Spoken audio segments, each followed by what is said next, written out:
Our special offering Insight Edge. Polycab is buzzing today on the back of good set of Q1 numbers driven by the cables and the wires business. So we'll talk about that in a bit. The management commentary was very, very strong for Polycab. In fact, they spoke about how there will be 20,000 crores of revenues by FY26, and they're also looking at margins of around 12 to 14%. So, demand is very strong. They said this is the best Q1 that we've seen in a very long time. So Surabhi is here to talk more about that. Surabhi, a 50 to 60% volume growth is what they spoke about in their cable and wires business. No mean feat, but tell us more about this.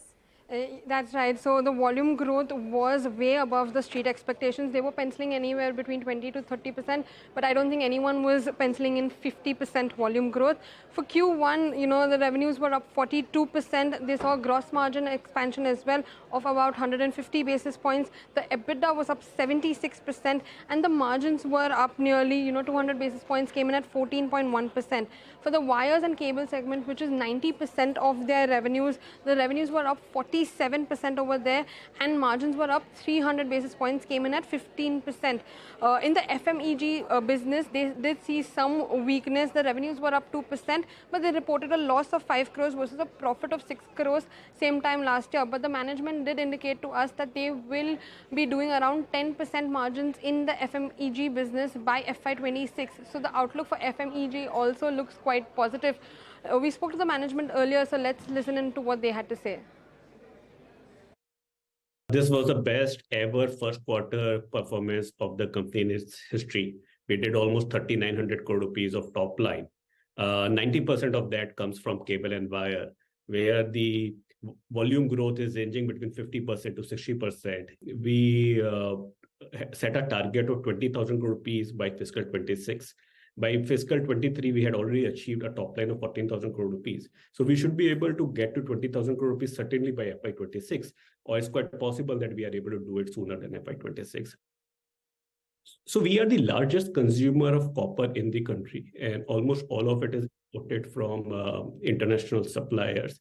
Two of the large smelters were planning to go for a shutdown as part of their annual maintenance, and that is the reason why we have upped our inventory levels of copper. This is momentary. I think it's a matter of a quarter or two, and after that we should be able to go back to our regular working capital cycle, which is generally between 50 to 60 days. Export market, we will gain at least 2% more in this year, and we are building a capacity because export require huge quantities and big markets. So we are adding the capex and putting a new factory for that, and demand is good. We can in future at least be doing 17 to 18% continuously for export market. Market gain is around about 1.5% more we are taking now, and we are basically looking for a best supply chain. Okay, so that's the management of Polycab, but staying with the entire wire and cable segment, the sector is expected to show a good performance in Q1. The industry volume growth for the segment is expected to be anywhere between 15 to 20%. Havells, which will be coming out with its earnings tomorrow, is also expected to report a healthy set of numbers. Surabhi is here to tell us what we can expect from the sector in Q1 as well as Havells. So let me start with Havells first. It has been buzzing in trades the last 2 days. Yesterday there was an upgrade by UPS, and today Motilal Oswal has reinitiated coverage on Havells. They've given a target price of 1580 and a buy rating. They are expected to announce their results tomorrow, and the revenues are expected to be in revenue growth is supposed to be around 7%.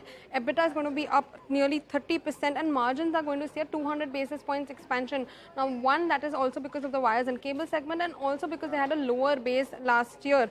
Lloyd's, their AC segment is supposed to be a little muted because of the muted demand in the room AC segment, and that is going to kind of offset the wires and the cable segment growth. But overall, KEI, Finolex Cables, all are buzzing in trade today on the back of strong results which are expected in the wires and cable segment. So industry volumes, as you said, are expected to see a growth of 15 to 20% on a year-on-year basis, and the volumes are being driven by healthy B2B demand and also the real estate demand, which has been picking up. So on back of that, all cables and wire stocks are buzzing today. Okay, thanks a lot for that. So a lot of these cables and wire companies in focus. Let's slip into a short break. On